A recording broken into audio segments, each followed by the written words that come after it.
السلام علیکم. سعدیہ عابد the writer کے آفیشیل یوٹیوب چینل پر خوش آمدید. آپ سن رہے ہیں سعدیہ عابد کا مشہور افسانہ کالی دال کی دوسری قسط.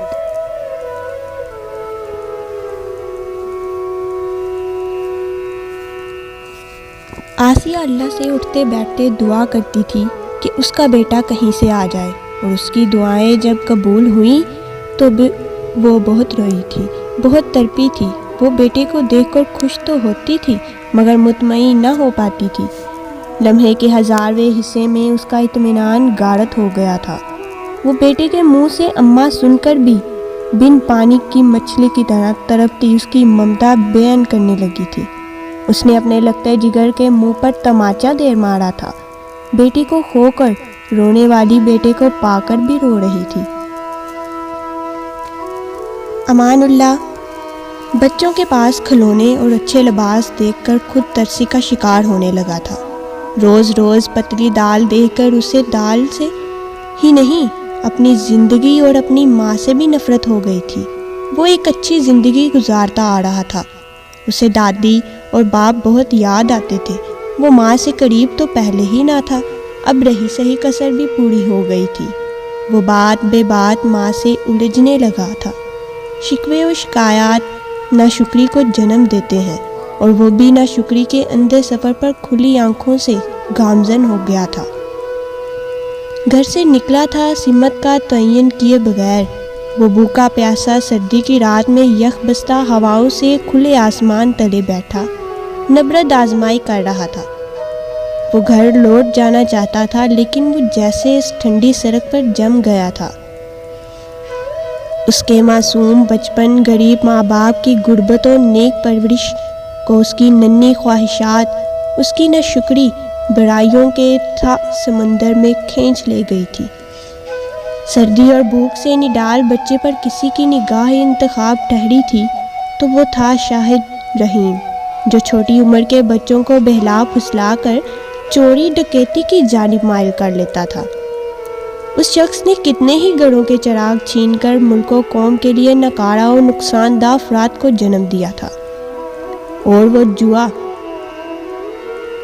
وہ جو اچھے اور بہترین کا خواہش مند تھا لیکن اچھے اور برے میں تمیز کرنے کی صلاحیت سے محروم تھا، اسے بھٹکایا گیا اور وہ بھٹک گیا. صرف گھر کا راستہ ہی نہیں، نیکی و اچھائی کا راستہ بھی فراموش کر گیا. اس کی ماں اسے پڑھا لکھا کر مفید شہری بنانا چاہتی تھی اور وہ انسانیت کے راستے سے ہی ہٹ گیا تھا. چوری کرنا اس کا کام تھا. اس کی تعلیم ادھوری رہ گئی تھی. اس نے کتنے ہی گھروں میں واردات کی تھی، اور اس رات وہ ایک متوسط طبقے کے گھر میں چوری کرنے گئے تھے. وہ نہیں جانتا تھا کہ وہ گھر اس کا اپنا ہے.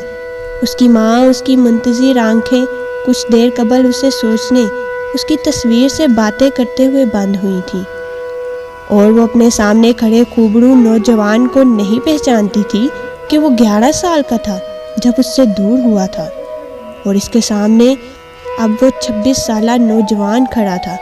پہچان کا مرحلہ طے ہوتا تو کیسے، مگر وہ اپنی ماں کو پہچان گیا تھا. وہ بہت بوڑھی اور کمزور ہو گئی تھی مگر وہ ماں کو پہچان گیا تھا، اور اس کے لبوں سے سرسراتا ہوا اماں نکلا تھا. آسیہ اسے دیکھنے لگی تھی اور وہ ماں کی حیران بے یقین نگاہوں میں دیکھتا اسے شانوں سے تھام گیا. اماں میں ہوں تمہارا امان اللہ، وہ بڑی بے قراری سے بولا تھا. اس کی بوڑھی بے رونق آنکھیں یکدم چمک اٹھی تھی. یار یہاں آنے کا فیصلہ ہی غلط تھا، کچھ نہیں ملا. آج کی واردات تو ناکام چلی گئی. یہ تو بڑے ہی فقیر کنگلے ہیں. وہ کوئی رد عمل ظاہر بھی نہیں کر پائی تھی کہ اس کی عمر کا ایک اور لڑکا آ کر قدرے غصے سے بولا تھا، دولت نہیں ساحر، مجھے جنت مل گئی ہے. اس کا لہجہ بھیگ گیا تھا اور وہ بے اختیار پیچھے ہو گئی تھی. اماں، وہ پکارا تھا اور آسیہ نے اسے تھپڑ دے مارا تھا. نہیں ہوں میں تیری ماں. دولت کی چاہ تھی نا تجھے، دولت کے حصول کے لیے ماں کے گھر کو چھوڑ گیا تھا، اور ایسے حاصل کی تو نے دولت. چوری چکاری کر کے جنت نہیں ملے گی تجھے. لے جا جو دولت ہے یہاں، اور مجھ سے میرے گھر سے تو تجھے صرف علم کی دولت مل سکتی تھی جو تجھے گوارا نہ تھی۔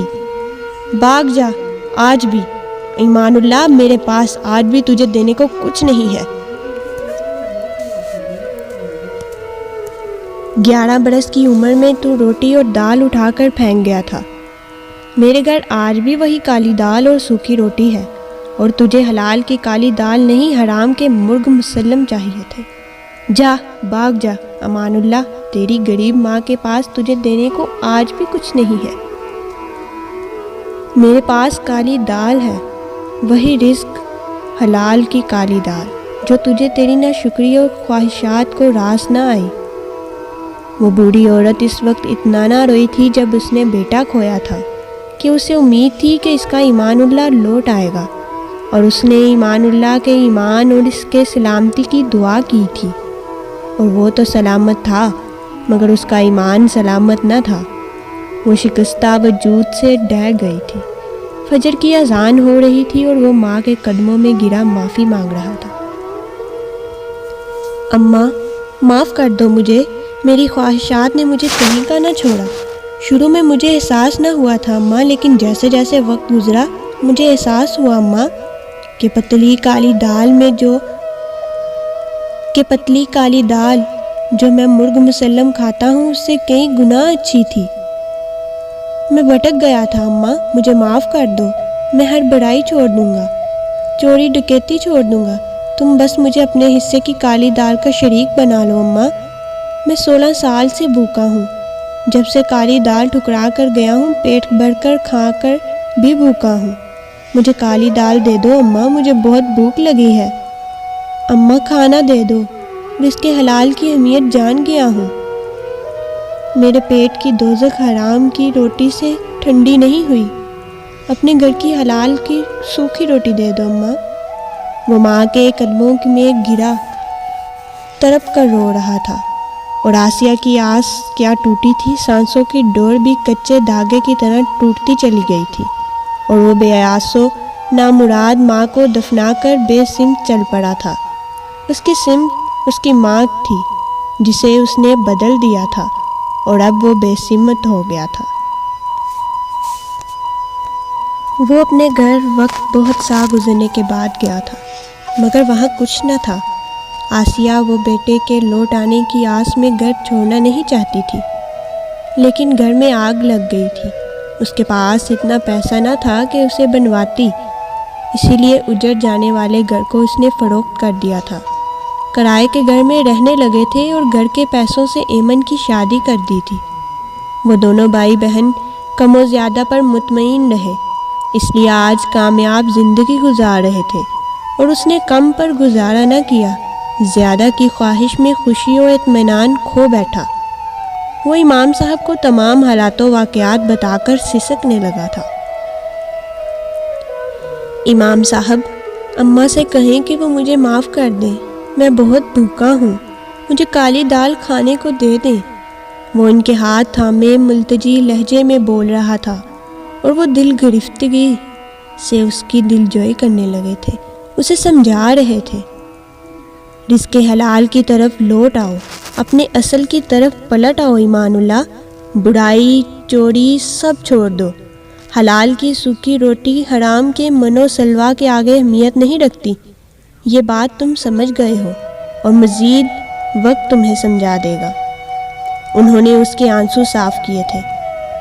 اماں نے مجھے معاف نہیں کیا، وہ خاموشی سے چلی گئی، اللہ بھی مجھے معاف نہیں کرے گا۔ تمہاری ماں نے تمہیں معاف کر دیا تھا، اسے وقت نہ ملا کہ وہ لبوں سے اظہار کرتی، اور اللہ بھی تمہیں معاف کر دے گا۔ تم ایک قدم بڑھاؤ، وہ 7 قدم تمہارے ہاتھ، وہ 7 قدم بڑھ کر تمہیں تھامے گا۔ مایوسی اور ناشکری سے نکل آؤ، ہر حال میں اللہ کا شکر ادا کرو، اللہ سے کیے اپنے اعمال کی معافی مانگو، وہ تمہیں معاف کر دے گا۔ انہوں نے اس کی درست رہنمائی کی تھی، اور ایمان اللہ اپنے سچے ایمان کے ساتھ اپنے اصل کی طرف لوٹ گیا تھا۔ امام صاحب سے پیسے ادھار لے کر اس نے سبزی کا ٹھیلا لگانا شروع کر دیا تھا۔ امان اللہ بھی اس کے ساتھ تھا، اس کی سوچ بدلی تھی، اندھی خواہشات اور ناشکری کے جذبات ذہن و دل سے نکلتے چلے گئے تھے۔ اس کی سوچ و عمل کی اچھائی اس کے زندگی میں مثبت تبدیلیاں، اطمینان و خوشی لانے لگی تھی۔ وہ بے سمت نہیں رہا تھا۔ اس نے دیر سے ہی صحیح اپنے سمتیں متعین کر لی تھی کہ وہ جان گیا تھا بے سمت و بے منزل کا سفر آبلا پائی کے سوا کچھ نہیں دیتا۔ ہم بھی نیکی، اچھائی، ایمان کی سمت سے بھٹک گئے ہیں۔ اس سے پہلے کہ بہت دیر ہو جائے ہمیں اپنی سمت کا تعین کر لینا چاہیے، چاہے وہ سمت و منزل کالی دال کی طرف لے جاتی ہو کہ کالی دال کتنی رنگین و ذائقہ دار، ہزار ہاں من و سلوہ سے بڑھ کر ہوتی ہے۔ یہ وہ بھی جان سکتے ہیں جنہوں نے آدھی کو چھوڑ کر پوری کے حصول کی کوشش کی تھی، اور لمبی مسافت طے کرنے کے بعد ان پر منکشف ہوا تھا کہ وہ آدھی سے بھی گئے۔ آپ سن رہے تھے سعدیہ عابد کا افسانہ کالی دال کی دوسری و آخری قسط۔ اپنا فیڈ بیک کمنٹ باکس میں ضرور دیں۔ آپ بہت جلد ہمارے چینل پر سعدیہ عابد کا رومانوی ناول بند قبا کھلنے لگی جانا سن سکیں گے۔ چینل کو سبسکرائب کرنا مت بھولیں۔ شکریہ۔